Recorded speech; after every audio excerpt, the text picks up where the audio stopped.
జగన్మోహన్ రెడ్డి హయాంలో తిరుమలలో లడ్డూలు తయారు చేయడానికి వాడిన నెయ్యి 100కు 100% కల్తీ నెయ్యే. ఇది ఉద్దేశపూర్వకంగా చేసినటువంటి ఒక స్కామ్ని పక్కన పెడితే హిందువుల మనోభావాలు దెబ్బతింటాయని తెలిసి కూడా కాసుల కక్కుర్తితో కావచ్చు లేదా మరొక ఇదితో కావచ్చు హిందువుల మనోభావాలు దెబ్బతినే విధంగా ఒక్క చుక్క పాలు కూడా సేకరించకుండా 60 లక్షల లీటర్ల కల్తీ నెయ్యి అనకూడదు, అందులో నెయ్యే లేదు కాబట్టి ఒక కల్తీ పదార్థంతో 20 కోట్ల లడ్డూలు చేసి 5 ఏళ్ల పాటు వెంకటేశ్వర స్వామి ప్రసాదంగా పంచారు. అంటే ఎంత దారుణమో చూడండి. అంటే కెమికల్స్తో తయారు చేసినటువంటి ఒక విష పదార్థం. కెమికల్స్ అంటేనే విషం కదా. ఈరోజు నిత్యం కెమికల్స్ గురించి మనం మాట్లాడుకుంటూనే ఉన్నాం. అలాంటి కెమికల్స్తో అలాంటి ఒక విష పదార్థంతో ఏకంగా కలియుగ దైవం అయినటువంటి వెంకటేశ్వర స్వామి ప్రసాదాన్నే తయారు చేశారంటే ఎంత పాపానికి ఒడిగట్టారు.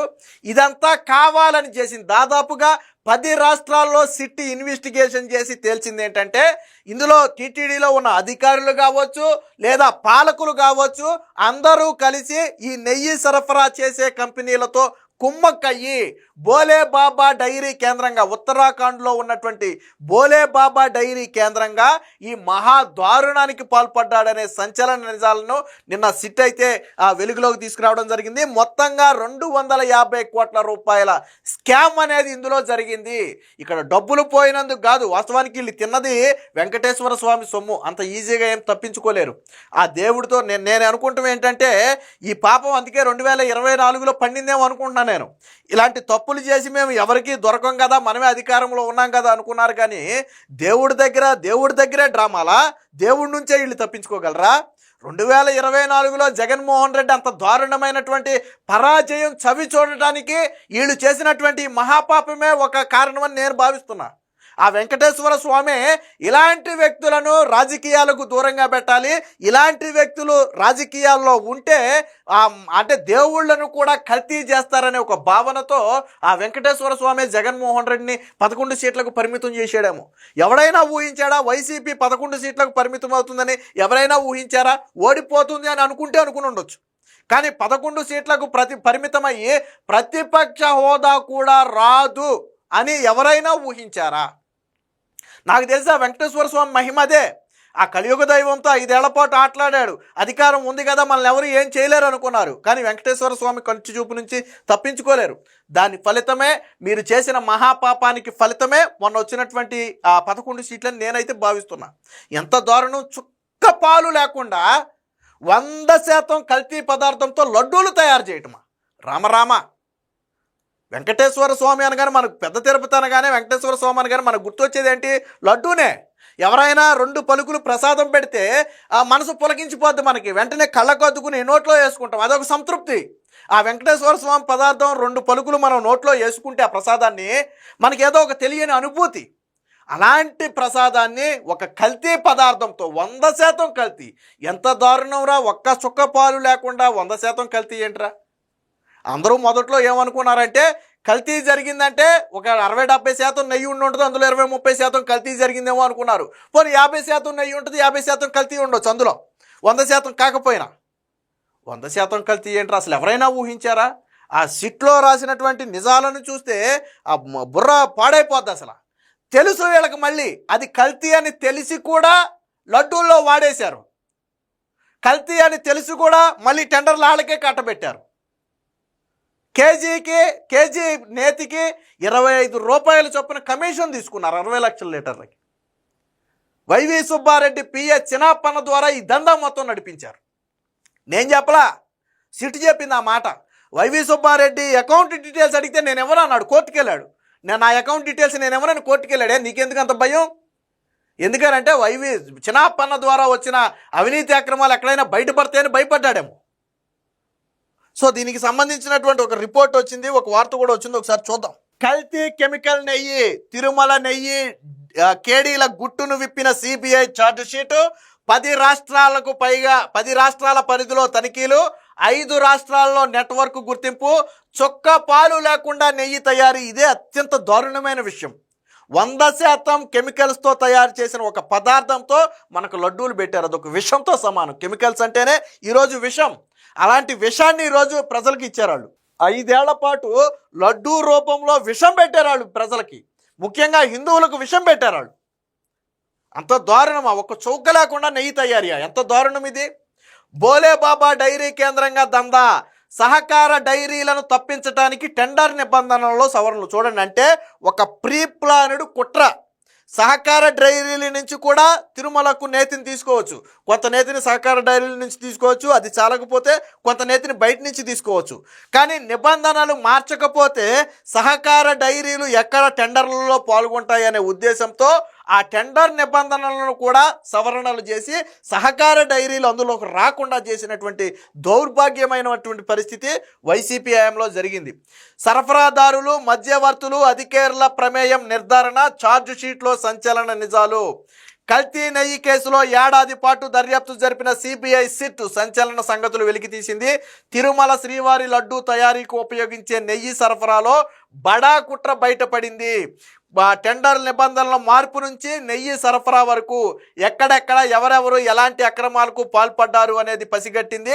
36 మంది నిందితులను డజన్ల కొద్దీ డైరీ సంస్థలు, ప్రభుత్వ అధికారులు, లాజిస్టిక్ ఆపరేటర్లు, హవాలా మధ్యవర్తుల నెట్వర్క్ గొలుసును 10కి పైగా రాష్ట్రాల పరిధిలో వెలికితీసింది. సుప్రీంకోర్టు ఆదేశాల మేరకు సిబిఐ, రాష్ట్ర పోలీసు అధికారులతో ఏర్పడిన సిట్టు తన దర్యాప్తులో చేసిన అంశాలపై తుది ఛార్జ్ షీటును నెల్లూరు ఏసీబీ కోర్టులో అయితే సమర్పించింది. సో నిజమైన ఆవు నెయ్యి కిలో 319 రూపాయలకు సరఫరా చేయడం సాధ్యం కాదని యూపీలోని బోలే బాబా డైరీ, దిండిగల్లోని ఏఆర్ డైరీ కూడా తిరుమలకు నాణ్యత లేని కల్తీ నెయ్యి సరఫరా చేసినట్టు ఛార్జ్ షీట్లో సమాచారం. విశ్వసనీయ వర్గాల కథనం ప్రకారం ఛార్జ్షీట్లో ఏముందంటే, టీటీడీ బోర్డు సిఫారసుల మేరకు 2020 జనవరిలో ప్రొఫెషనల్ కమిటీ ఏర్పాటు చేసి టెండర్ నిబంధనలు సడలించారు. గతంలో ఈ టెండర్ నిబంధనలు ఎందుకు సడలించారంటే, గతంలో ఈ నేతిని ఒక సర్టెన్ డిస్టెన్స్కు దాటి బయటికి వెళ్ళడానికి అవకాశం లేదంటే, నెయ్యి సరఫరా చేయాలంటే ఒక 200 కిలోమీటర్లు, 150 కిలోమీటర్లు అని ఒక రేడియస్ ఉండేది. ఎందుకనంటే అంతకంటే ఎక్కువ దూరం అయితే సరఫరా చేసే సమయానికి నెయ్యి పాడవుతుందనే ఒక ఉద్దేశంతో ఆ నేతిని ఎక్కువ దూరం నుంచి తీసుకొచ్చడానికి అవకాశం ఉండేది కాదు. ఈ నిబంధనలు మార్చేశారు. ఎందుకంటే ఉత్తరాఖండ్లో బోలే బాబా ఎక్కడ ఉంది? ఉత్తరాఖండ్లో ఉంది. కాబట్టి ఏం చేశారు? ముందు ఈ డిస్టెన్స్ని మార్చేశారు. రెండోది, వాటి టర్న్ ఓవర్ ఉండేది 250 కోట్ల నుంచి 300 వరకు టర్న్ ఓవర్ కలిగి ఉండాలనే నిబంధన ఉండేది. దాన్ని 150 కోట్లకు మార్చేశారు. ఇక పాలు సేకరణ అనే ఒక పదం ఉండేది. అందులో పాలు సేకరించి దాని ద్వారా నెయ్యి తయారు చేయాలనే ఒక నిబంధన ఉండేది. ఇందులో పాలు సేకరణ అనే పదం తీసేశారు. అంటే మీరు పాలు సేకరణ అనే పదమే మీకు నిబంధనలో లేదంటే మీరు ఎక్కడ వేసారు బీజం? అక్కడే వేసారు, నిబంధనలోనే వేసేసారు కల్తీకి బీజం.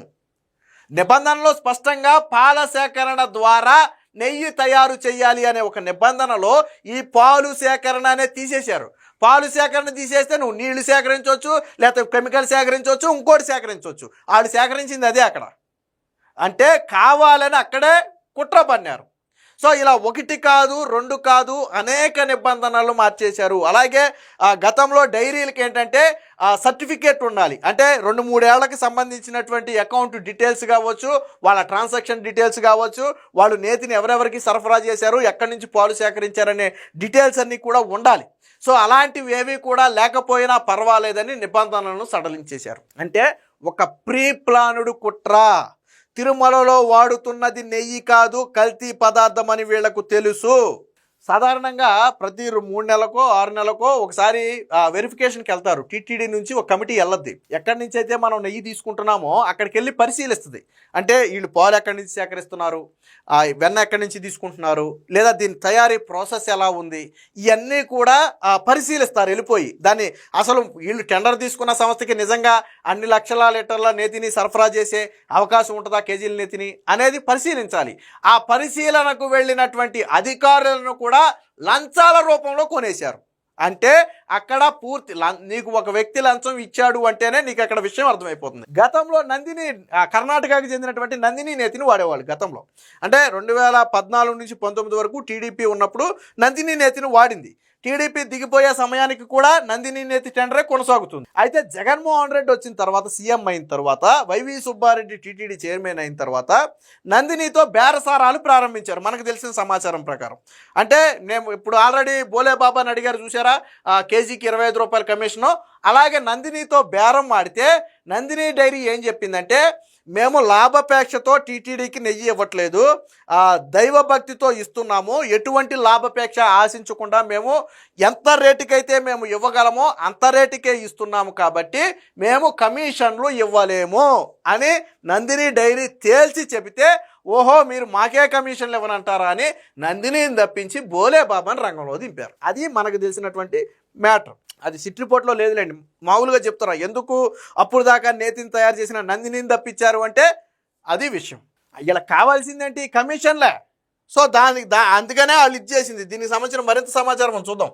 అలాగే గతంలో ఏడాదికి కుదింపుతో పాటు రోజు ఆవు పాలు కొవ్వు సామర్థ్యం 12 టన్నుల నుంచి 8 టన్నులకి తగ్గింపు, వార్షిక టర్నోవర్ 250 కోట్ల నుంచి 150కి తగ్గించడం, అలాగే సహకార డైరీలకు టెండర్లు దక్కకుండా పోయాయి, ప్రైవేటు డైరీలకు లాభం చేకూరింది, పాలు సేకరించని కనీస అనుభవం కూడా లేని డైరీలు టెండర్లలో పాల్గొనడంతో నెయ్యి నాణ్యతపై ప్రతికూల ప్రభావం పడింది. ఫిబ్రవరి 2020లో ఇచ్చిన ఈ సడలింపుపై 2023లో బోర్డు సమీక్షించి చిన్న డైరీల ఆ నెయ్యి వల్లే లడ్డూ నాణ్యతపై ఫిర్యాదులు పెరిగాయని గుర్తించి కల్తీ లేని నెయ్యి కోసం నిబంధనలు కఠితరం చేయడంతో ఆ పరిస్థితి మెరుగుపడింది. అంటే చేయాల్సిన మహాపాపం అంతా చేసేసి అప్పటికే తీవ్రమైన ఆరోపణలు, మీకు గుర్తుందో లేదో, తమిళనాడుకు చెందినటువంటి మహిళ అనుకుంటా, బేసిక్గా వాళ్ళు నెలకి 2-3 సార్లు తిరుమలకి వెళ్ళేటువంటి భక్తులు వాళ్ళు దగ్గరలో.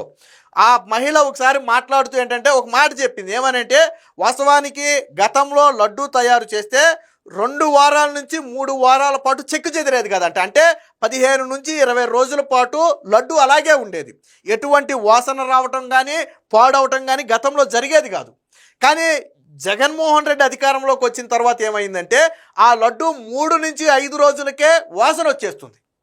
ఆ విషయం స్వయంగా మహిళ చెప్పింది. అంటే లడ్డూలో ఏదో తేడా జరుగుతుంది, ఎందుకంటే వాళ్ళు రెగ్యులర్గా వెళ్ళేవాళ్ళు కాబట్టి, రెగ్యులర్గా నెలకి 1-2 సార్లు ప్రసాదం తీసుకొచ్చి తినేవాళ్ళు కాబట్టి వాళ్ళకి ఐడియా ఉంది. ఎందుకంటే మనం పునారుగా అమావాస్యకి వెళ్ళే వాళ్ళం అయితే మనం అంత దృష్టి ఉండదు, ఎందుకంటే మనం ఎప్పుడు తెస్తే 1-2 రోజుల్లో సాధారణంగా తినేస్తాం, మనం నిల్వ చేసే అవకాశం ఉండదు. కాబట్టి ఆ మహిళ చెప్తే ఎవరు పట్టించుకోలే. సరే నేతిలో కల్తీయో లేకపోతే చేసే విధానంలో మార్పో లేకపోతే ఇంకోటి అన్నారు తప్ప పట్టించుకోలే. ఎందుకు అలా జరిగిందంటే ఇదే కారణం. గతంలో అనేక మంది ఫిర్యాదు చేశారు, లడ్డూ నాణ్యత బాగోలేదు, గతంలో లడ్డూని ఇలా పట్టుకుంటే మీరు ఇప్పుడు లడ్డూనైనా సరే చేత్తో పట్టుకుని జస్ట్ ఒక ప్రెజర్ ఇవ్వండి, దానికి మీ ఏళ్ల మధ్య నుంచి నెయ్యి వస్తుంది ఇప్పుడు ఉన్నటువంటి లడ్డు.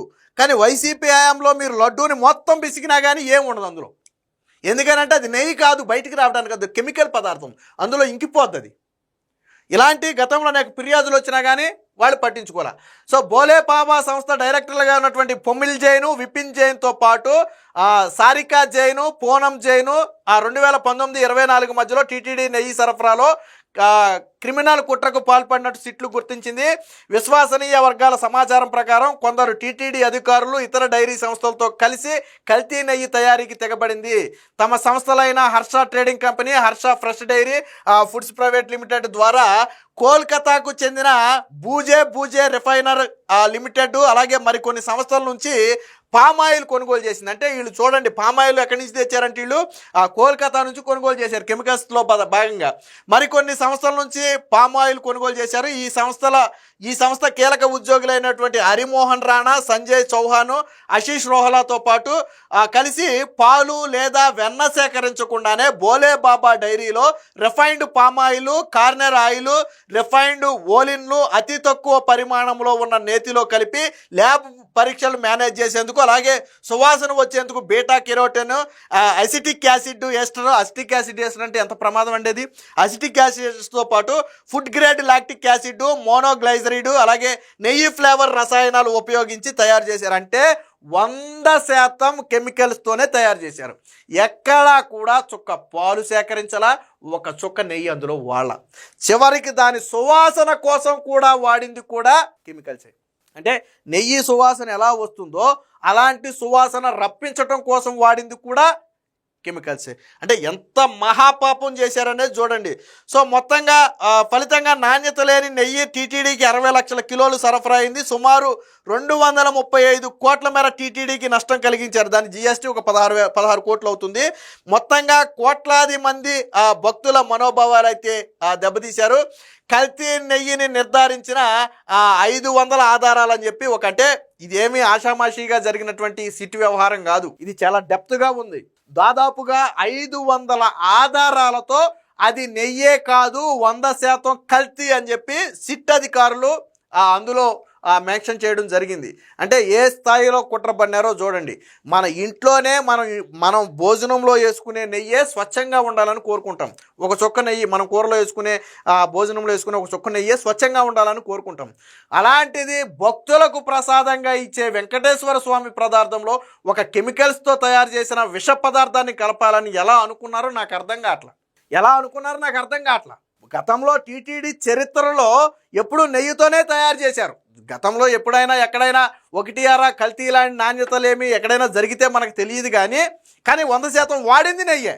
కానీ జగన్మోహన్ రెడ్డి 100% కెమికల్స్తో కూడిన ఒక విష పదార్థాన్ని వాడి హిస్టరీలో ఫస్ట్ టైం, టీటీడీ చరిత్రలో ఫస్ట్ టైం వెంకటేశ్వర స్వామి లడ్డూని పూర్తిగా కెమికల్స్తో తయారు చేయటం అనేది ఒక జగన్మోహన్ రెడ్డి హయాంలోనే జరిగింది.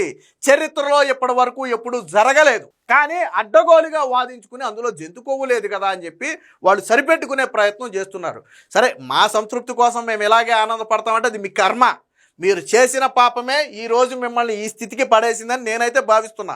అంతటి మహాపాపం చేశారు మీరు. సో ఏది ఏమైనా మొత్తంగా ఈ సిట్టు విచారణ ద్వారా వైసీపీ చేసినటువంటి కుట్రలన్నీ బయటపడ్డాయి. నాడు పాలకులు కావచ్చు, అధికారులు కావచ్చు, అన్నీ తెలిసే కావాలని వెంకటేశ్వర స్వామి లడ్డూని కల్తీ చేసి మహాపాపానికి ఒడిగట్టారు. ఖచ్చితంగా ఆ పాపానికి ప్రాయశ్చిత్తం ఉంటుంది. మీరు ఖచ్చితంగా ఆ పాపానికి చేసినందుకు గాను బాధపడాల్సిన పరిస్థితి కూడా వస్తుంది. వెంకటేశ్వర స్వామిని ఆ దృష్టి నుంచి ఎవరూ తప్పించుకోలేరు. మేము అధికారంలో ఉన్నప్పుడు ఏం చేసినా తెలియదు కదా అంటే ఈరోజు బయటపడలేదా? ఆ రోజు తెలియదు అనుకున్నారు, ఈరోజు బయటపడలేదా? కాబట్టి ఆ వెంకటేశ్వర స్వామికి చేసినటువంటి ద్రోహానికి ఖచ్చితంగా ఫలితం అనేది అనుభవిస్తారు.